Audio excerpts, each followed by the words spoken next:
Lucas 4, do 1 ao 4 diz: E Jesus, cheio do Espírito Santo, voltou do Jordão e foi levado pelo Espírito ao deserto. E 40 dias foi tentado pelo diabo. Naqueles dias não comeu coisa alguma. E terminado eles, finalmente teve fome.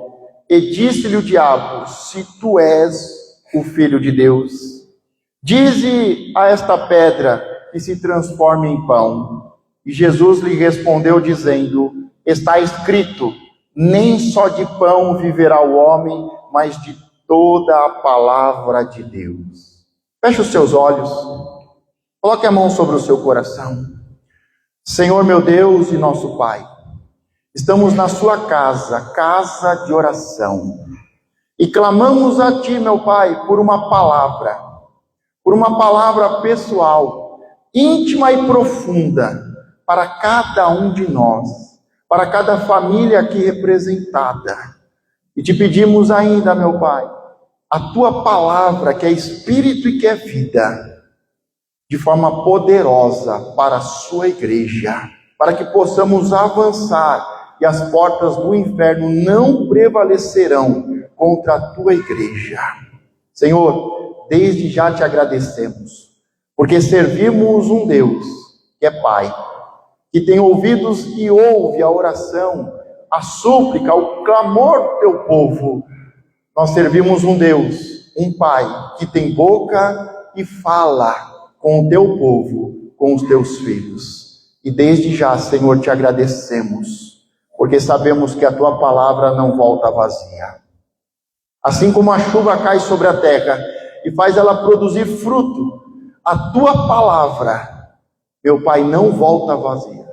Ela vai cumprir o seu propósito de salvar vidas, libertar, curar, limpar, abençoar e anunciar o ano aceitável do Senhor. Obrigado, Senhor.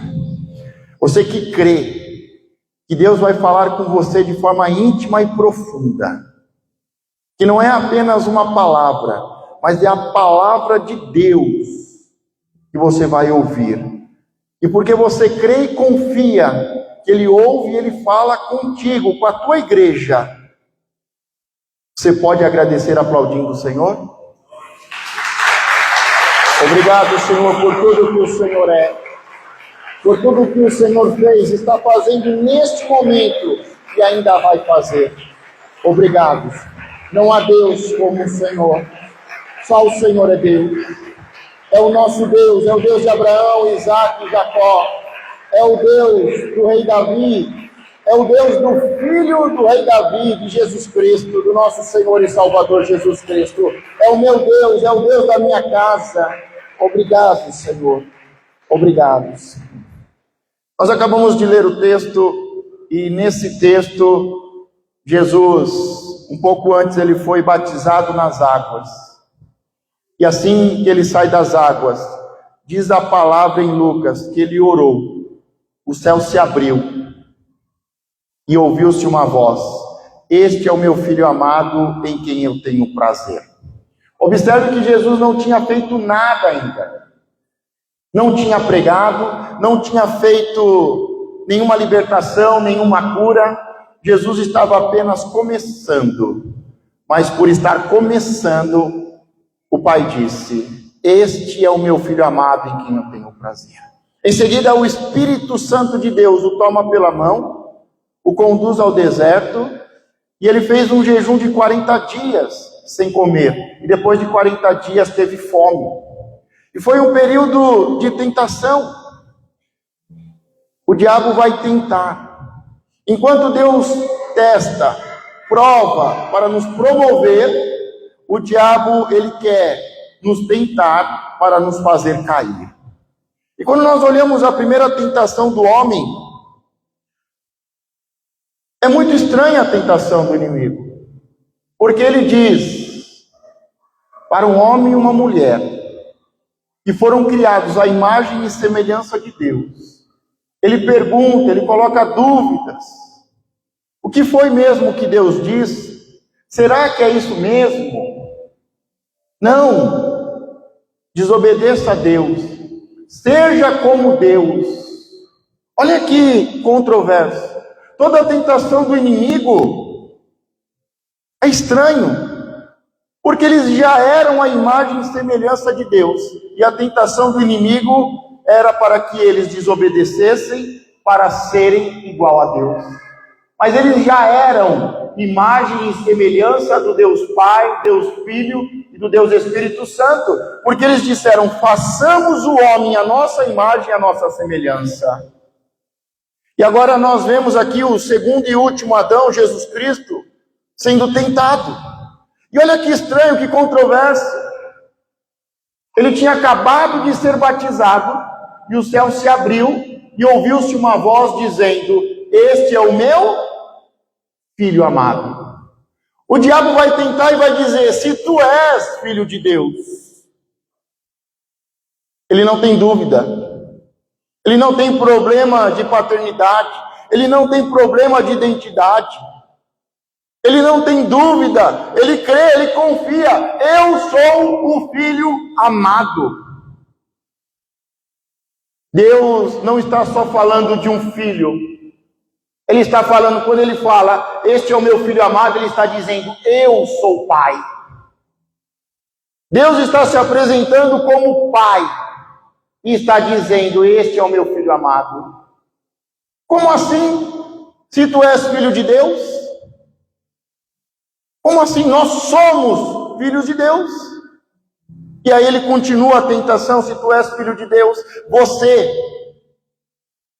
que é a rocha, que é a pedra, que é o fundamento, que na antiguidade era a rocha da qual saía água para o povo, você, que é a pedra, diga para essa pedra se transformar em pão. Você que é o pão da vida. Olha que controverso. Não faz sentido as tentações que nós passamos. Nós somos filhos de Deus. Ele é o nosso fundamento. Nós somos rocha viva. Nós somos pedra viva. E a palavra diz: se um filho pedir pão, de forma nenhuma te dará pedra. As nossas tentações não são lógicas, não são racionais. Mas o diabo sempre vai colocar dúvida. O diabo sempre vai fazer com que a gente fique contra o nosso Deus que é Pai, a qual nós somos imagem e semelhança, a qual Ele é Pai e nós somos filhos, a qual nos mantém firmes e nos sustenta como um fundamento, como uma base, e que é o nosso pão, porque nem só de pão viverá o homem, mas do pão da vida, que é Jesus Cristo. As nossas tentações não são racionais, as nossas tentações não são lógicas. Quando nós temos um Deus que é Pai, sabemos quem nós somos, estamos firmados e edificamos uma casa na rocha, e sabemos que se nós pedirmos pão, Ele nunca nos dará pedra, mas há um processo. Quando Deus chama Abraão, Deus vai preparando, vai testando e vai fazendo ele subir de nível. Mas em cada momento de teste, o diabo tenta. E as tentações nunca são racionais. Creia, não tenha dúvida, não queira ser melhor ou maior do que ninguém. Somos filhos. Mas é difícil entender isso. Quando se fala de Deus Pai, a oração do Pai Nosso, quando se fala de Pai, de paternidade, de identidade, quando se fala de poder, de reino, de herdeiro, não é fácil. Há muitas feridas, há muitos traumas, há muitas amarras. É uma área que o diabo trabalha demais. E nós precisamos abrir a nossa mente, o nosso coração para uma transformação.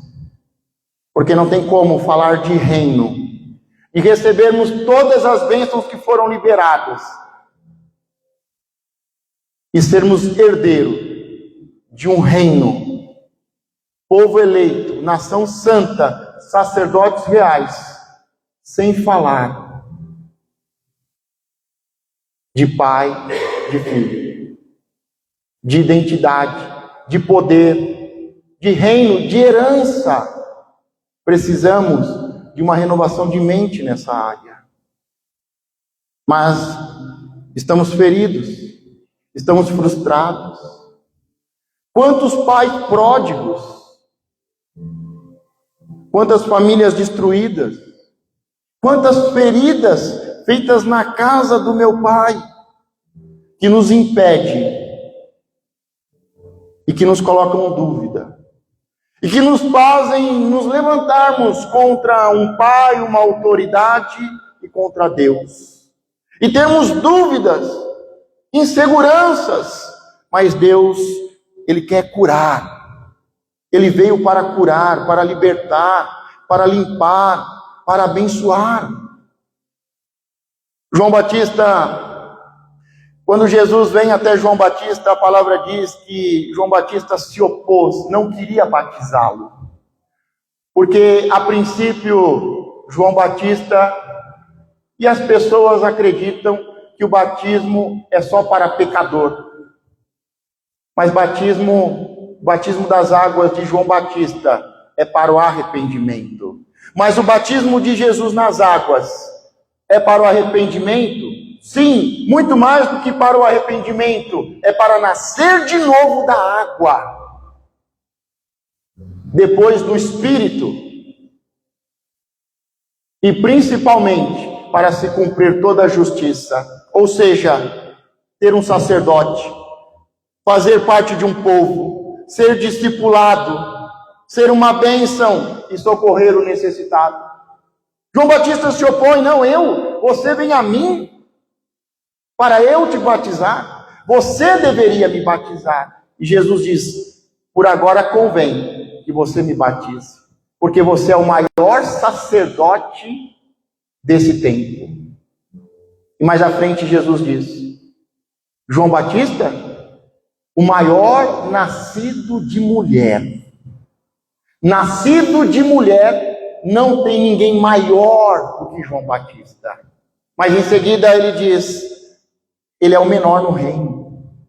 Como é que uma pessoa nascida de mulher, de forma natural, pode ser o maior, mas ao mesmo tempo pode ser o menor no reino de Deus?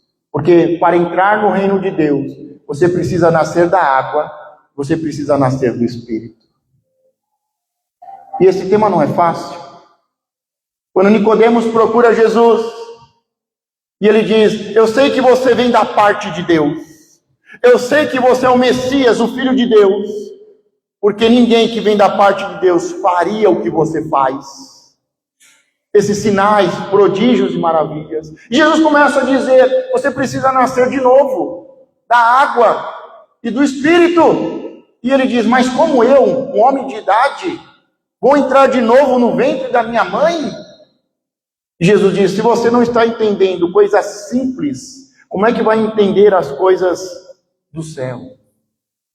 Não é fácil entender. Abra sua mente para isso. Quebrante o seu coração. Porque do que adianta você ser o maior nascido de mulher? Do que adianta você conquistar o mundo? Perder a sua alma ou ser o menor no reino de Deus? E quando João batiza Jesus sai, começa a orar, o céu se abre e ouve uma voz, este é o meu filho amado, em quem eu tenho prazer. E o texto continua e diz que Jesus, no outro dia, passando por ali, João Batista diz, eis o Cordeiro de Deus que tira o pecado do mundo. Que palavra infeliz. O maior profeta nascido de mulher não abriu a sua mente para mudar. Eu vejo hoje tantos homens de Deus, profetas de Deus, mas sem mudança de mente. No dia anterior, João Batista ouviu o Pai dizer: este é o meu filho amado em quem eu tenho prazer. No dia seguinte, com uma mentalidade ainda judaica, religiosa, ultrapassada, é um novo tempo.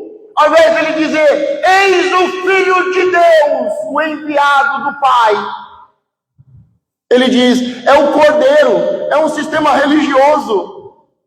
As coisas mudaram, a revelação é outra. Precisamos de mudança de mente, senão vamos ficar sempre presos ao passado, a um sistema religioso e repetindo frases do passado. João Batista diz: eis o Cordeiro que tira o pecado do mundo. O que ele falou é certo? É. O que ele falou é profético? É. Mas o entendimento não está certo. Porque começou um novo tempo. Não é mais o Cordeiro que tira o pecado do mundo.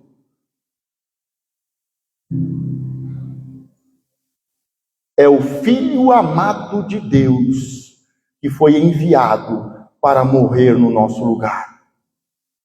Não é mais Cordeiro, é Filho. A linguagem mudou, a revelação mudou, é um outro nível.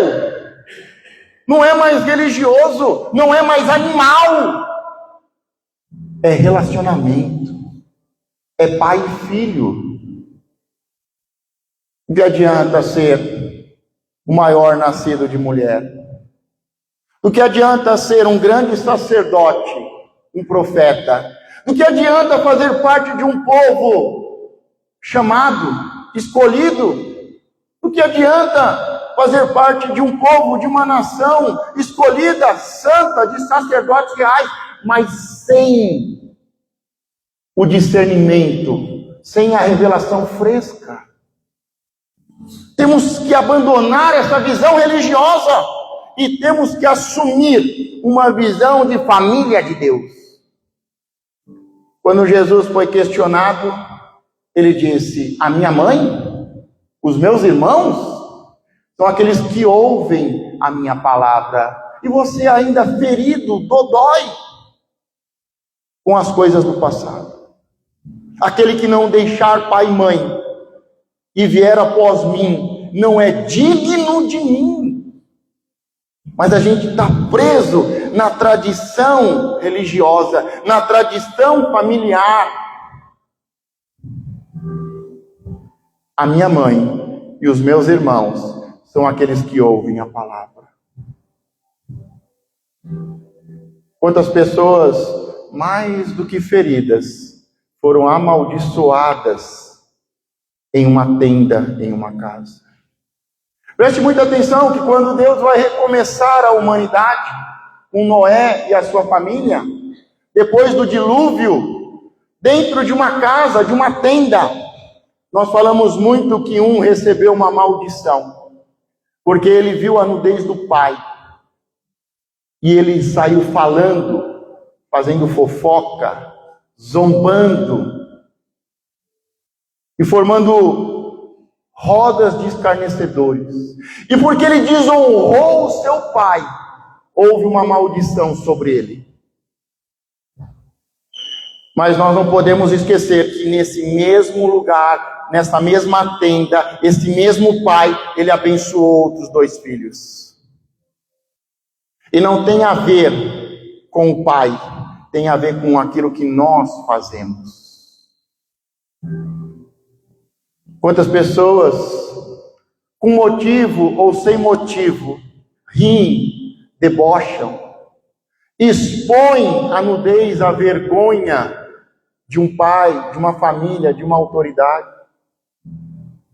Expõe, zomba, sai falando para todo mundo, posta nas redes sociais.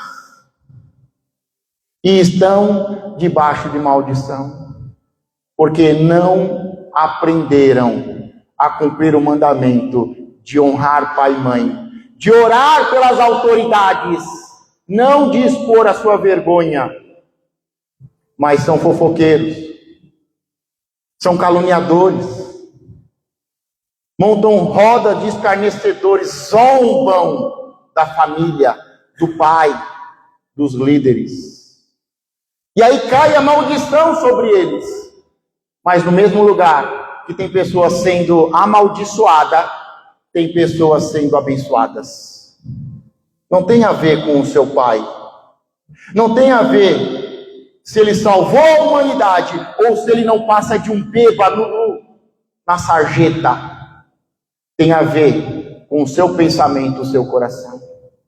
Não tem a ver se o seu pai é um herói para você ou se ele é um bandido. Tem a ver com a forma que nós pensamos, sentimos e agimos. Porque da forma que nós pensamos, sentimos e agimos em relação ao pai e à autoridade, pode cair sobre nós maldição e nos tornarmos escravos. Ou pode cair a bênção de Deus e nos fazer senhores, abençoados, abençoadores, prósperos. Não tem a ver com ele, tem a ver comigo. Não tem a ver com o comportamento dele, tem a ver com o meu comportamento. E nós vemos de 3 filhos, 1/3 se torna amaldiçoado, porque não entende o princípio da vida, que é o maior princípio que tem. Não cumpre princípio de honra, e a maldição cai sobre ele e a sua casa. E ele gera um povo escravo, mas ao mesmo tempo tem 2, crescendo, avançando, conquistando e prosperando. Que tipo de filho você é? Que tipo de filho de Deus você é? Qual é o comportamento de filho que nós estamos tendo? De filho rebelde ou de filho fiel? Quais são as palavras que saem da nossa boca? O que nós postamos nas redes sociais? Quando nos juntamos com as pessoas, é uma mesa de sabedoria ou uma roda de escarnecedores? Porque o plano de Deus, depois que ele salvou a humanidade, ele vai chamar uma pessoa para começar um novo tempo e um novo povo. E essa pessoa, ela tem um nome, é Abrão, e se chama Pai Exaltado, Pai Honrado. E Deus vai mudar o nome dele de Abrão, para Pai de multidões. O plano de Deus recomeça chamando um pastor? Não, chamando um pai.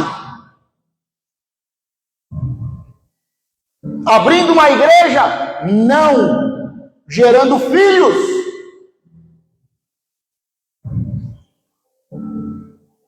Deus vai recomeçar e vai dizer: você não é, mas eu vou fazer de você uma bênção e um abençoador. E por intermédio de você, todas as famílias serão abençoadas. A bênção começa com um pai, com um casamento, com uma família que abençoa todas as famílias. Deixa eu te perguntar, não se ofenda. Você está sendo bênção para todas as famílias? Para algumas? Para nenhuma? Porque Deus nos chamou para sermos uma bênção para todas as famílias. A bênção de Deus passa por um pai que ora, que impõe as mãos e que libera palavras de bênção. Por um pai que perdoa pecados, que ama. A Bíblia diz que Deus, o Deus Pai, amou o mundo de tal maneira que enviou o seu único e unigênito Filho. Deus ama o mundo. Ele está procurando filhos que amam para serem enviados para abençoar todas as nações.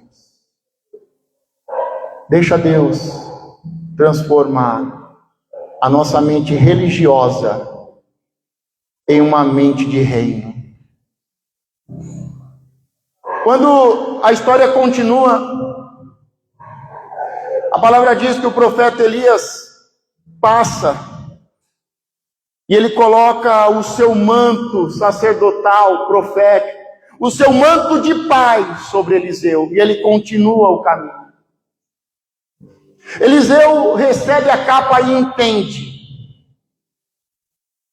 E Elias tinha pai e mãe. Elias era um homem bem-sucedido. Ele tinha posses, ele tinha terra, ele tinha 12 juntas de boi. Ou seja, era um grande empreendedor, agricultor. E Elias passa, coloca ali o seu manto de pai, sacerdotal, profético. E quando ele recebe aquele manto, ele entende. Só que Elias continua caminhando, porque a oportunidade passa. Eu não sei se você está entendendo, nós estamos hoje diante de uma grande porta aberta, e é uma porta de reino para sermos filhos e herdeiros de tudo. Não sermos como cachorrinhos atrás de migalhas. Me dá, me dá. Porque ele dá pão ao faminto, mas ele dá semente ao semeador. Ele entendeu que havia uma oportunidade. Você está aproveitando a oportunidade de hoje? E ele corre até Elias, ele diz: espere um instante, para que eu possa voltar, beijar o meu pai e a minha mãe, me despedir da minha família, deixar a minha parentela, a minha terra e te seguir. E Elias diz: ok. Ele volta e ele explica para o pai, para a mãe, para a família, para a parentela, e ele diz: eu fui chamado por um pai espiritual, um sacerdote, um profeta, e eu vou segui-lo. Eu vou deixar a casa do pai, a minha parentela, essa terra, e eu vou segui-lo. E diz que ele quebra o arado, não tem mais volta. Não tem mais volta, não tem plano B. Não tem mais plano B. Se der errado, eu volto. Se der errado, se ele não me tratar bem, eu volto. Não, ele quebrou o arado, sacrificou um animal, fez uma grande festa, um banquete, e se despediu do pai, da parentela, e deixou aquela terra. E ele vai seguir agora um pai espiritual. Ele vai seguir. E quando fala de seguir, fala de servir, de adorar. E ele serviu por muitos anos e décadas, e ele ficou conhecido como o servo de Elias, que lavava as mãos, que lavava os pés, as mãos de Elias. Uma pessoa que estava em família, no meio da parentela, que tinha terra, 12 juntas de boi, bem financeiramente, ele vai fazer um trabalho que é comparado ao trabalho de um escravo, ou do menor da casa, o menos importante. Ele deixa um grande emprego, um grande trabalho, empreendimento, para ter um trabalho que era de escravo, de servo, lavar as mãos do seu senhor e os pés. E não foi uma vez, nem um dia, nem um ano, 10, 15, 20 anos servindo. Não tinha volta. Não tinha volta. Não vou voltar atrás. E quando chega um momento importante, Elias diz para Eliseu: fica porque eu vou adiante. Fica porque eu vou adiante.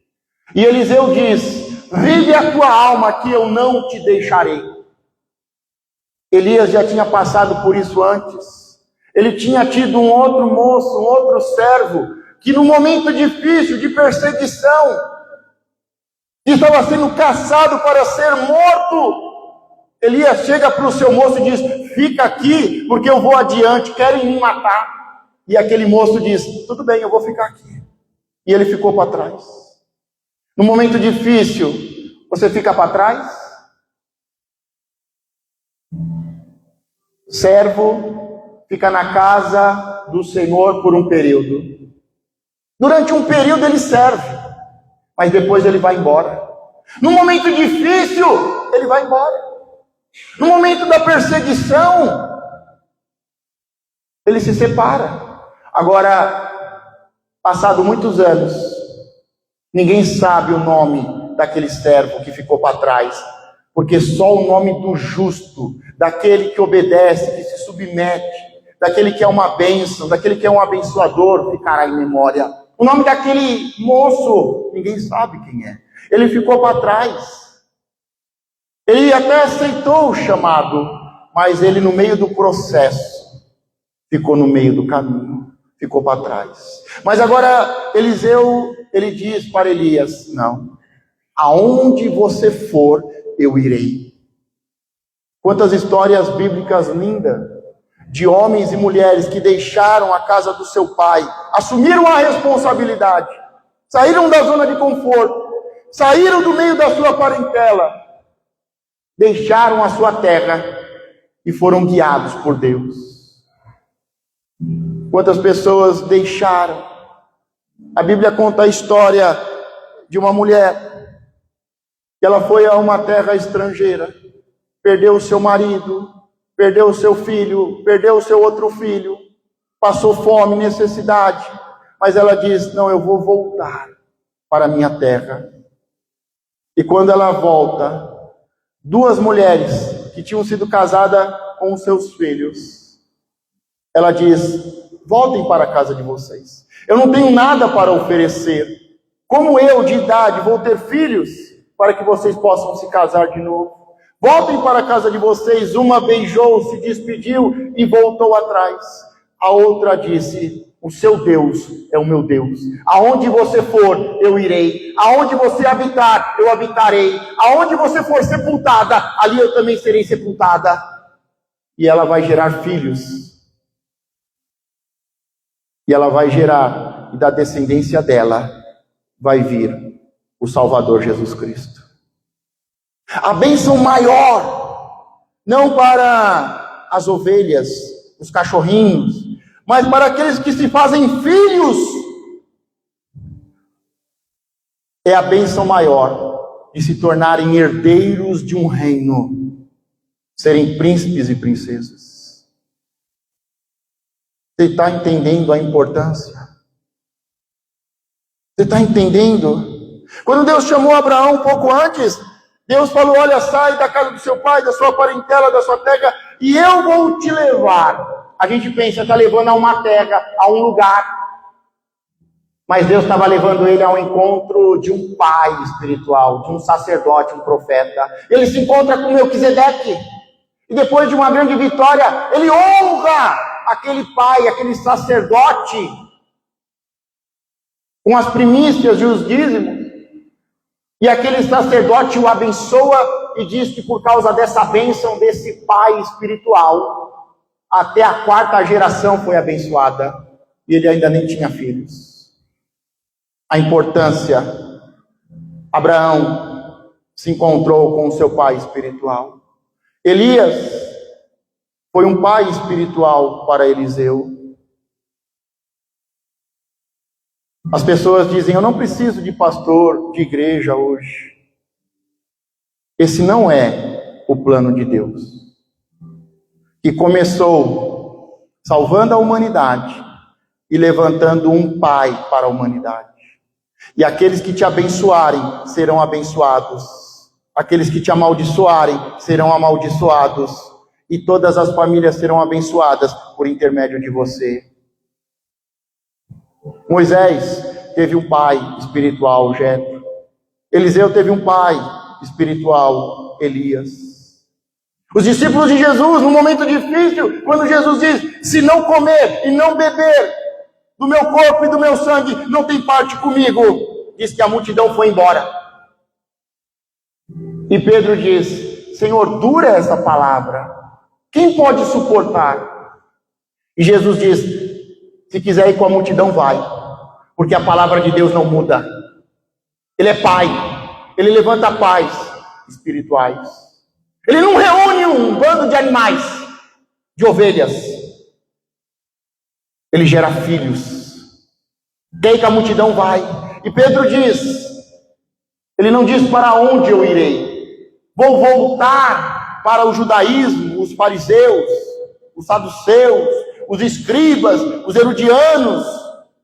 Ele não diz para onde eu voltarei. Ele diz, para quem eu irei? Se só o Senhor é Deus, se só o Senhor é Pai, se só o Senhor tem palavra de bênção. Deus quer te dar uma identidade, porque só quem tem identidade tem poder, e só quem tem identidade de filho tem poder em nome de Jesus Cristo, e é herdeiro de um reino. Deixa de ser escravo e vai viver como um povo, sacerdotes reais. Todos esses que eu estou falando aqui, trazendo esses textos bíblicos, eles eram sacerdotes. Como é que nós vamos ser sacerdotes reais se nós não tivermos identidade de filho? Como? Frequentando uma igreja? 20 anos frequentando uma igreja e tendo uma vida como um escravo, como uma ovelhinha de Jesus, como um cachorrinho atrás de migalha. Pedro diz, para quem nós iremos? Não é qual igreja eu vou frequentar. As pessoas escolhem igreja. Filho escolhe pai. Pastor prega. Sacerdote gera filhos que têm identidade de filho. Para que tenham autoridade em nome de Jesus e sejam herdeiros de um reino que não tem dor, que não tem lágrimas, que não tem dor, que não tem enfermidade, que não tem miséria. Um reino que as ruas são de ouro. O reino é chegado. João Batista anunciava, arrependei-vos porque o reino é chegado. Jesus disse, arrependei-vos porque o reino chegou. Ele disse, o reino está entre vós, está em vós. Jesus, ele começa a obra, e a obra da salvação é de Deus. Não há nada que a gente possa fazer para ser salvo. A Bíblia diz, aquele que crer e confessar é salvo. Não é por obras. Não é por obras que nós somos salvos. É pela graça de Deus. Deus te alcançou. Mas ele diz, agora que eu te salvei, toma o meu corpo, toma o meu sangue, toma o meu sacrifício, toma esse poder para você se fazer filho.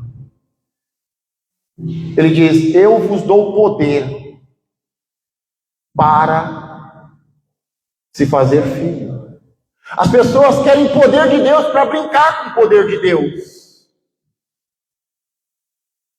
Mas ele dirá, naquele dia, porque muitos dirão, Senhor, Senhor, em teu nome expulsamos demônio, profetizamos, falamos em línguas, pegaram o poder e brincaram.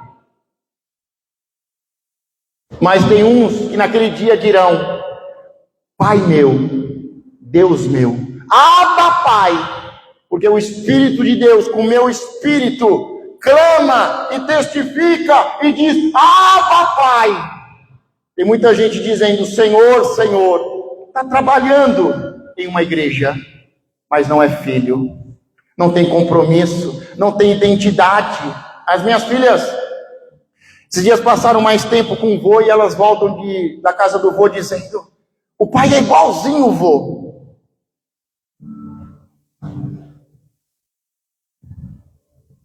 Vai fazer quase 30 anos que eu saí da casa do meu pai. Encontro com meu pai, quando muito, uma vez por semana, geralmente é uma vez por mês. Encontros rápidos. Porque eu deixei a casa do meu pai e me tornei um só com a minha esposa. Mas quase 30 anos fora da casa do meu pai e da convivência com meu pai, elas dizem, o pai é igualzinho o vô. Só é um pouco mais bravo. Não, é que o vô já está mais calejado, já está mais de idade. Eu chego lá. Aí a Carla diz, não, é porque vocês são visitas. Fica um tempinho mais para você ver se eles não são iguais. As pessoas não querem copiar ninguém, não querem imitar ninguém. O apóstolo diz: sejam meus imitadores, como eu sou de Cristo. Se você quer ter identidade de filho, começa a copiar, começa a imitar, começa a reproduzir a mesma mensagem. Para de ficar falando o Cordeiro que tira o pecado do mundo, e comece a dizer a palavra de Deus: este é o meu filho amado, eu sou filho de Deus, Deus tem plano para mim. Quando eu tenho fome, Ele dá pão, e Ele dá semente ao semeador. Deus vai me levantar. Para de se comportar como um animal, porque a igreja no Brasil não é igreja, é um curral. É um curral, desculpa. Não tem pai, tem pregador. Não tem filhos, tem ovelhas. Ah, mas Jesus contou Jesus, tudo que ele falou por parábolas. Foi enviado para os seus não receberam, e ele abriu a oportunidade para nós. Sabe o que o apóstolo Paulo diz no Novo Testamento? Não pense vocês que hoje estão na frente de todo mundo, que ele não pode colocar vocês lá no final. Não pense vocês que estão tendo a oportunidade hoje de serem o filho amado de Deus, de vocês serem rejeitados e colocados para trás. E ele diz: porque isso ele fez com o meu povo.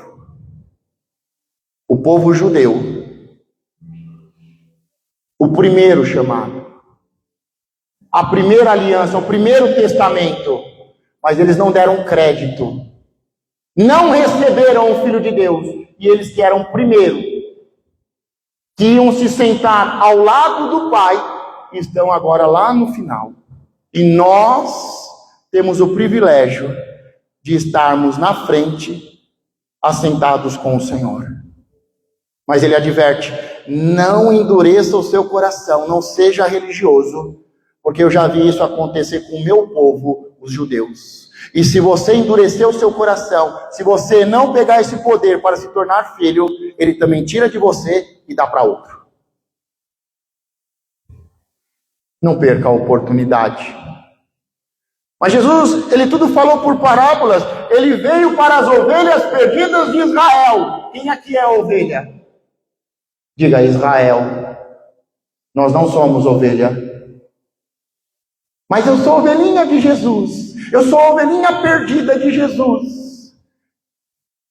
E vieram os fariseus, os escribas, os publicanos e pecadores. Jesus começa a contar uma parábola. E ele começa a falar sobre as ovelhas perdidas. Ovelha perdida é Israel. 100 ovelhas e uma se perdeu. Ele veio para as ovelhas perdidas de Israel, do seu pai. E ele recuperou uma ovelha. E ele fala da alegria do pai. Ovelha é Israel. Aí ele continua a história, a parábola, e ele fala de uma casa que perdeu uma dracma, que perdeu valor, que perdeu princípios, que trocou a palavra de Deus por cultura, religiosidade. O próprio Jesus diz: vocês criaram leis que faz o povo deixar de honrar pai e mãe, de honrar as autoridades, de honrar Deus, por questões financeiras. Jesus deixa bem claro: vocês criaram uma tradição, uma religiosidade que faz o povo quebrar os mandamentos, viver debaixo de maldição, desonrar pai e mãe por causa de dinheiro. Eu não sou uma ovelha perdida. Eu não sou Israel. Desculpa, irmão, tenho muito ainda para crescer, para aprender. Tenho muito para errar e consertar. Mas eu não perdi a palavra de Deus, eu não perdi princípios. Eu não vou me vender. Eu não vou quebrar princípios fundamentais de Deus para levar vantagem. Por que a maioria das pessoas não quer ter pastor, não quer ter igreja? Porque não quer entregar a primícia e o dízimo. Só que só tem a bênção quando entrega a primícia e o dízimo. Aí o pai espiritual, o sacerdote, o profeta, estende as mãos, impõe a mão e abençoa. Se você pegar qualquer religião, eles vão falar isso. A Carla, um tempo atrás, ficou espantadíssima, porque estava em um grupo de pessoas e havia ali, entre aspas, uma ovelhinha de Jesus. Estava muito brava com o pastor em questão de dízimo, não sei o que lá. E aí uma pessoa de outra religião pegou e falou assim: mas como assim você não honra o seu pai espiritual? Mas como assim você não entrega as ofertas? Assim você está roubando. E ela nem era crente. A Bíblia diz que muitas vezes o ímpio tem mais sabedoria do que os crentes. Mas eu não sou ovelhinha de Jesus. Eu não perdi dracma nenhuma. E pode ter certeza, se eu perder, eu vou buscar. Eu vou buscar. Eu vou acender a luz. Eu vou varrer a casa até achar. Até achar. Até achar. Eu não fui enviado para as ovelhas perdidas de Israel. Eu não vou atrás de ovelha perdida de Israel. Se eu perder uma dracma no meio da história, eu vou correr atrás. Se eu errar, eu vou consertar. Mas a história continua e aí começa a falar de um senhor. De um senhor. Um senhor que tem 2 filhos. Não é a história de um pai que tem 2 filhos. É a história de um senhor que tem 2 filhos. E ele começa a falar ali que pediram a herança. Só filho pode receber herança. Ovelha não recebe herança. A herança não é para ser entregue a uma casa, a 4 paredes. A herança se entrega a filhos. E aí ele continua a história falando sobre os 2 filhos, o primogênito e o pródigo. Nós somos filhos. Você não é ovelha, isso aqui não é aprisco. Nós não somos animais. Deus não está falando por parábolas para nós. Ele está rasgando o verbo. Eu sou Senhor e eu tenho filho. Eu te dou autoridade para você se fazer filho. Se você só quer dinheiro, pode pegar o dinheiro e vai embora. Não tem problema não, eu te abençoo. Você quer casa, quer carro? Pode pegar e vai embora. Eu não vou deixar de ser Senhor, eu não vou deixar de ser pai. Porque há filhos ingratos que só pensam em dinheiro, que não pensam na terra, que não pensam em abençoar, que é só me dá, me dá. E aí a palavra diz que um pegou a herança, mas nunca conseguiu viver o melhor da vida, comer o melhor e fazer uma festa com os amigos. Pessoas hoje estão vivendo como escravos, não tem nem tempo para nada. O outro pegou tudo e gastou tudo com festa, mas nada preenchia o seu coração. E aí agora ele vai dizer, ele não diz: eu vou voltar para as terras do Senhor, eu vou voltar para a igreja. Ele diz: eu vou voltar para o meu pai, para a casa do meu pai. Pequei contra os céus, pequei contra o meu pai, mas eu voltarei para a casa do meu pai, porque na casa do meu pai tem abundância de pão. É o pão nosso de cada dia. Somos herdeiros. Estou nem aí para a herança, irmão. Desculpa te escandalizar. Eu estou preocupado com meu pai. Eu quero estar junto com meu pai. Eu quero servir a Deus. E eu sei que na casa do meu pai tem abundância de pão. A maioria dos herdeiros recebe o dinheiro. E 96% perde em menos de 5 anos. Bilhões! Os maiores herdeiros perdem em questão de poucos anos.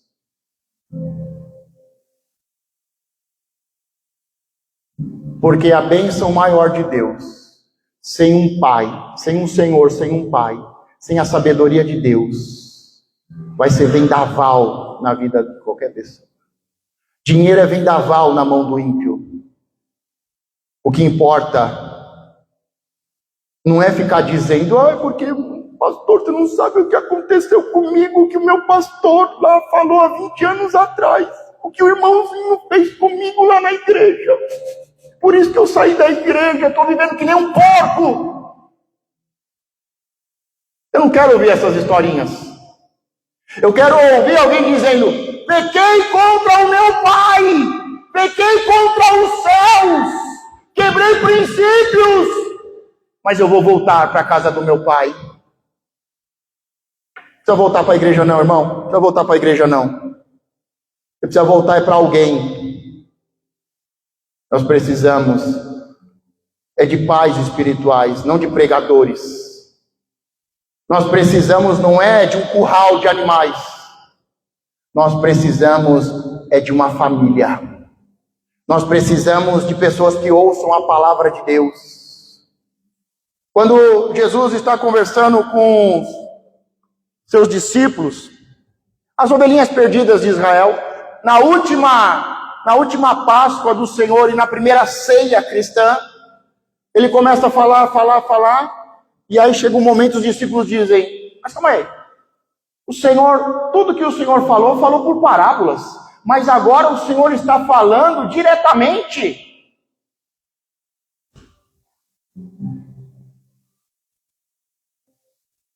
É porque houve uma mudança, está acontecendo uma mudança com a ceia, com a cruz, com o sacrifício. E eles deixaram de ser ovelhinhas perdidas que o Senhor resgatou. O Senhor começa a falar diretamente. Os discípulos estranharam. Tudo que o Senhor falou por parábolas. Agora vejo que o Senhor fala diretamente. Estamos entendendo? Mas eu vou falar algumas coisas. Mas eu não vou me prorrogar, porque senão vocês não vão suportar. Mas vocês vão continuar na casa do Pai até que o Espírito venha sobre vocês. Porque para onde eu vou, vocês não podem ir agora. Eles ficam tristes.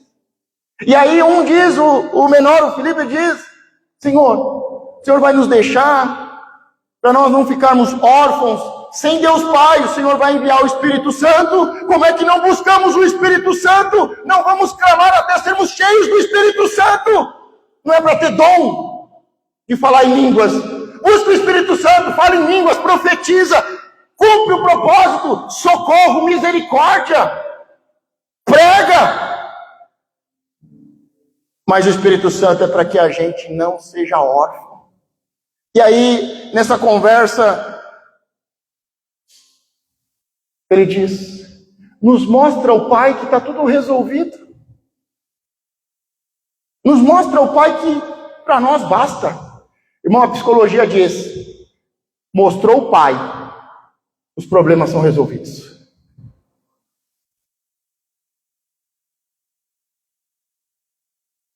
E ali Felipe diz, Senhor, ele poderia ter dito Pai, mas ele disse, Senhor, nos mostra o Pai. Pedro, Tiago e João tinham visto Jesus glorificado, como antes da fundação e antes de descer.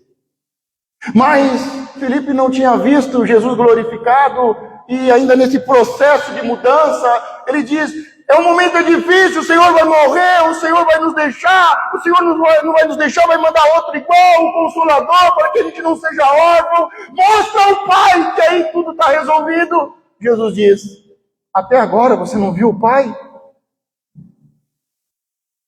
Você vê o Pai nas obras, você vê o Pai na criação. Jesus disse para ele, você não viu as obras do Pai em mim? Você não viu o mesmo comportamento, o mesmo amor, a mesma palavra, a mesma obra em mim? João mais à frente, ele entendeu, o discípulo do amor, ele diz, como é que vamos poder dizer que amamos a Deus se não amamos o nosso irmão? Se entramos na igreja e saímos, mal nos conhecemos, mal nos conversamos, todo mundo ferido entra na igreja, faz o seu cultinho e vai embora, ferido, doente, sem pai, sem irmão, sem família. Felipe diz, mostra o Pai. Eu não sei se você já viu o Pai, mas nós temos um Pai. Eu não sei se você tem um sentimento de orfandade da infância. Eu não sei se você se sente abandonado. Eu não tenho família.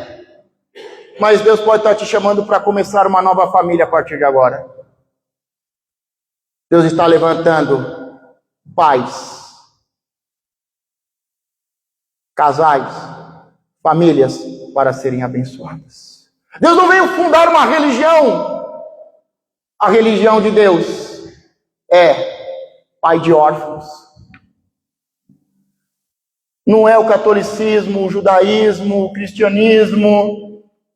Não, não. Ele veio levantar pais, porque a religião de Deus é pai de órfãos. Você tem sido uma bênção para quem? Você tem sido uma bênção para quem? Deus quer levantar homens e mulheres que sejam pais e mães. Deus quer levantar famílias, a família de Deus. A religião de Deus não é vir no culto no domingo. A religião de Deus é ser pai, é ser mãe, é ser família, é socorrer a viúva, aquela que não tem ninguém que lhe ajude. Essa é a religião de Deus. Para encerrarmos, coloque de pé, porque nós conhecemos José, o sonhador. Sabe o que eu acho interessante? Que quando se fala de ser ungido, Saul foi ungido aonde? Em qualquer lugar, no deserto, em qualquer lugar. Saul, o primeiro rei. Agora Davi foi ungido aonde? No monte? Na praia? No deserto? Davi, que é a vontade de Deus. Não estou falando que Saul não foi ungido, mas tem muito Saul ungido em qualquer lugar. Em qualquer lugar. Não é quem ungiu, não é se é vaso, se é chifre e se é azeite puro, se é azeite de Israel. Saul foi ungido em qualquer lugar. Mas quando Deus vai fazer a vontade dele, ele unge pessoas na casa do pai. Ele foi na casa de Jessé. Preparou uma mesa e falou: manda chamar Davi, porque enquanto ele não chegar, nós não nos assentaremos à mesa, não vamos comer o melhor. E ele tem que ser ungido, é na casa do pai. Ungido de Deus, não é ungido no monte.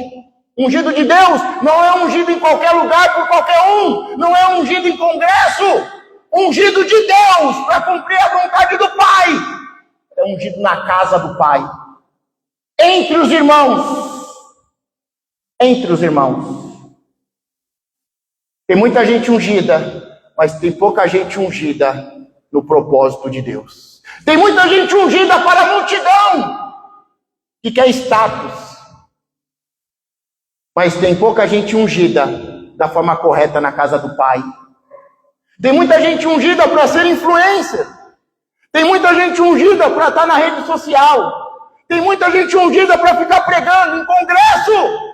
Mas tem pouca gente ungida na casa do pai, que nem Davi. Você é ungido? O que importa é ser ungido diante do pai e dos irmãos. Essa é a unção que legitima o maior propósito e vontade de Deus. Tem muita gente ungida. Saul foi ungido e terminou tirando a sua própria vida. Davi foi ungido. E aí veio um homem sobre a terra dizendo: eu sou o filho de Davi. O seu trono não é temporário. O seu trono é eterno. O seu poder, a sua glória e o seu reino é eterno. Não é passageiro, é eterno. Nós precisamos ver o Pai, imitar o Pai e fazer a mesma obra do Pai. Nós não estamos aqui, isso aqui não é um aprisco. Isso aqui é uma família, e é a família de Deus. Desculpa confessar, mas em 4 anos, Deus me usou para daqui do púlpito falar para uma pessoa: Deus está falando que eu sou teu pai, e eu vou cuidar de você, eu vou orar por você. É a pessoa que mais tem crescido e que Deus mais tem abençoado. Porque Deus falou: seja pai dela, porque ela está procurando um pai. E ela tem poder para se fazer filha. E é a pessoa que mais Deus tem dado sonhos, visões, e grandes coisas têm acontecido. Nunca tinha falado com ela antes. Cumprimento ela no final da reunião. Eu acho que eu fui 3 vezes. Em 4 anos eu fui 3, 4 vezes na casa dela. Uma que ela pediu, uma que eu me convidei e 2 que Deus mandou. Outro que eu falo: Deus falou que você é meu filho.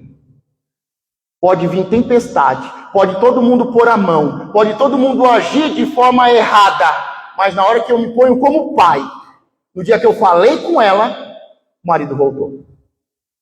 Porque a gente não precisa de dinheiro, a gente precisa de pai. E pai sabe dar pão, pai sabe dar semente, e pai sabe dizer: se vira, rapaz, chegou a hora de você virar homem. Chegou a hora de você vencer os problemas e se levantar, não como um menino na sua casa, como homem, com identidade de filho, com poder e autoridade, e assumir o reino. Tem muita gente fazendo muita coisa, mas tem pouca gente sendo pai. Nós somos chamados para sermos pai. Nós somos filhos de Abraão na fé. Nós somos filhos de Deus e de Jesus Cristo. Sabe por que Deus nos chama para sermos filhos? Porque quando nós aprendemos a ser filhos, Deus nos levanta como pai.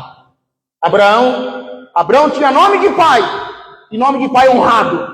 Mas só quando ele se colocou como filho de Deus e se permitiu ser guiado, é que Deus levantou ele como um pai de verdade.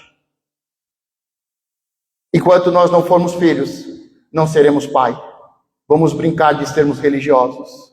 E nunca seremos uma bênção. Seremos sempre uma pedra de tropeço para a multidão, para essa geração. Deus quer te levantar como pai e mãe. Feche os seus olhos. Feche os seus olhos. Deus está te mostrando as obras de Deus. Deus está te mostrando o pai. Mas as feridas